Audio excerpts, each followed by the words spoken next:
একের পর এক বাজি কারখানায় আগুন, বিস্ফোরণ, মৃত্যু, রক্ত। এই বাংলায় এগরা থেকে দত্তপুকুর, দত্তপুকুর থেকে পাথর প্রতিমা, এই মৃত্যুর মিছিল কবে শেষ হবে আমরা জানি না, এই রক্তের স্রোত কবে বন্ধ হবে জানি না। এত অবৈধ বাজির কারখানা কি করে বাংলায় গজিয়ে উঠছে, পুলিশের চোখের সামনে, প্রশাসনের চোখের সামনে তার উত্তর প্রশাসনকে দিতে হবে।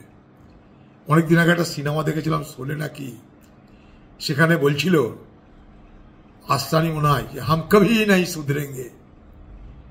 পশ্চিমবঙ্গ সরকারকে দেখে মনে হয় তাদের স্লোগান এইটাই যে যাই হোক তাই হোক, আমরা কোনো শিক্ষা নেব না, কোনো শিক্ষা নিয়ে কিছু করব না, যতই এগরা হোক, দত্তপুকুর হোক, বোমা বাজির কারখানায় বিস্ফোরণ হোক, মৃত্যু হোক, আমরা শুধরাবো না। হাম কভি নাই সুধরেঙ্গে, বঙ্গালকে সরকার কভি নাই সুধরেঙ্গে, এইটা যদি তাদের স্লোগান হয় তাহলে সেই বাংলায় এই অবৈধ বাজির কারখানা ব্যাঙের ছাতা মতন গজাবে, বিস্ফোরণ হবে, তার মৃত্যু হবে।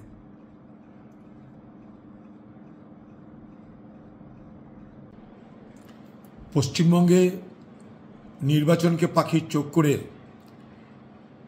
ক্ষমতাসীন তৃণমূল পার্টি এবং তার বিপক্ষে বিজেপি পার্টি, তারা এখন থেকেই নির্বাচনী ময়দানে নামার ব্যবস্থা করেছে। হাতিয়ার ধর্ম, হাতিয়ার রাম, হাতিয়ার রহিম। পবিত্র উৎসব ঈদ উল ফিতরের জামায়াতে একটা মহিলা হয়ে ধর্মীয় নিয়ম কানুন, রীতিনীতি সব কিছুকে অবজ্ঞা করে, উপেক্ষা করে একটা মুখ্যমন্ত্রী সে বক্তৃতা দিচ্ছে, যার নাম নির্বাচনী বক্তৃতা, যার নাম বিভাজনের রাজনীতি। সারা বাংলার মুসলমান সমাজ, আমি মনে করি না একটা মহিলার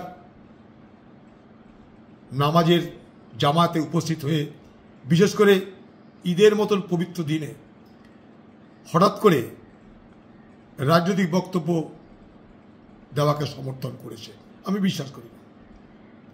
এই বাংলায় কলকাতার বুকে যারা থাকে তারা উর্দুভাষী মুসলমান, সারা বাংলায় আছে বাঙালি মুসলমান। আমি বাঙালি মুসলমানদের কথা জানি বলেই বলছি। যে মমতা ব্যানার্জি বাবরি মসজিদের ঘটনার পর অনুতাপ হতে দেখেনি, যে মমতা ব্যানার্জিকে গোদ্রাকাণ্ডের পর অনুতপ্ত হতে দেখিনি, গোদ্রাকাণ্ডের পরেও যে মমতা ব্যানার্জি নিশ্চিন্তে বিজেপি সরকারে সামিল হয়ে বছরের পর বছর মন্ত্রী থেকেছেন, হঠাৎ করে তাকে এত মুসলমান প্রীতি করতে হচ্ছে, তার একটাই তো লক্ষ্য নির্বাচন, সেটা আমরা বুঝি। কিন্তু মমতা ব্যানার্জি সেখানেও ক্ষান্ত থাকছেন না, তিনি ভয় পাচ্ছেন হিন্দুরা আবার একজোট হয়ে যায়। তাই রামনবমীকে কেন্দ্র করে তৃণমূলের নেত্রী তার দলের কিছু নেতাকে রামনবমী তোমাদের না, রামনবমী আমাদেরও, সেই লড়াইয়ে উত্তীর্ণ হয়েছে। লক্ষ্য করবেন বাংলার মানুষ খুব সুকৌশলে মমতা ব্যানার্জি এবং টিএমসি বিজেপিকে অত্যাধিক বেশি করে প্রাসঙ্গিক করে দিচ্ছে বাংলার রাজনীতিতে, যাতে ধর্মনিরপেক্ষ দল হিসাবে কংগ্রেস বা বামেদের সংকট বাড়ে। এমন কিছু করার কোনো প্রয়োজন ছিল না। কে রামনবমীর মিছিল করলে করতেই পারে, প্রশাসনকে দায়িত্ব দেওয়া হোক যাতে কোনো গন্ডগোল না হয়। তার জন্য মিছিলের এগেনস্টে পাল্টা মিছিল, এগুলো করার মধ্য দিয়ে বিজেপি পার্টির প্রাসঙ্গিকতাকে আরও বাড়িয়ে দিয়ে বাংলার রাজনীতিতে তিনি এই বিভাজনটাকে আরও তীক্ষ্ণ করতে চাইছেন। অর্থাৎ বাইনারি যাকে বলি আমরা, পোলারাইজড ভোট যাকে বলি, এই বিভাজনটাকে আরও তীক্ষ্ণ করতে চাইছেন। এই সূক্ষ্ম চালাকিটা বাংলার মানুষ বোঝার নিশ্চয়ই চেষ্টা করবেন।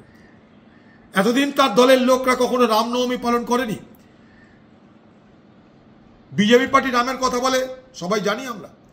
বাংলার মুখ্যমন্ত্রী তিনি কখনো রামনবমীকে কেন্দ্র করে কোনো অনুষ্ঠান করেছে বলে জানা নাই, কিন্তু আজ হঠাৎ বিজেপিকে আরো জায়গা করে দিতে, রাম তোমারও নয় রাম আমার, এই প্রতিযোগিতায় নেমেছেন। কারণ উনি জানেন যে ঈদের জামাতে যা ভাষণ দিয়েছে, মুসলমানদের ভোট নিয়ে দুশ্চিন্তা নাই, আমার সঙ্গে তো থাকবেই। হিন্দু ভোট যাতে বিজেপি ভাগ না বসাতে পারে, তার জন্য এবার ওদের রাম তো আমারও রাম আছে বলে নেমে পড়ছে। আমরা চাই এ বাংলার মানুষ আপনারা ধর্মনিরপেক্ষ রাজনৈতিক দল হিসাবে কংগ্রেস বামেদের কথা অবশ্যই ভাববেন। রাম রহিমের বিভাজন করে দেশ বড় হতে পারে না, এ দেশ রাম রহিমের মিলনেই বড় হতে পারে। আমাদের সকলের নিরাপত্তা রাম রহিমের মিলনে। এই রাজনীতি, এই বিষাক্ত রাজনীতি থেকে বাংলার মানুষ মুক্ত হন। এই বাংলার মুখ্যমন্ত্রী মমতা ব্যানার্জির এই চালাকিতে বাংলার মানুষ পা দেবেন না। মমতা ব্যানার্জি চাইছে বিজেপি বাংলায় আরো প্রাসঙ্গিক হোক, ভোটটা টিএমসি আর বিজেপির মধ্যে হোক, এইটা লক্ষ্য নিয়েই তিনি এই পদক্ষেপ গ্রহণ করেছেন।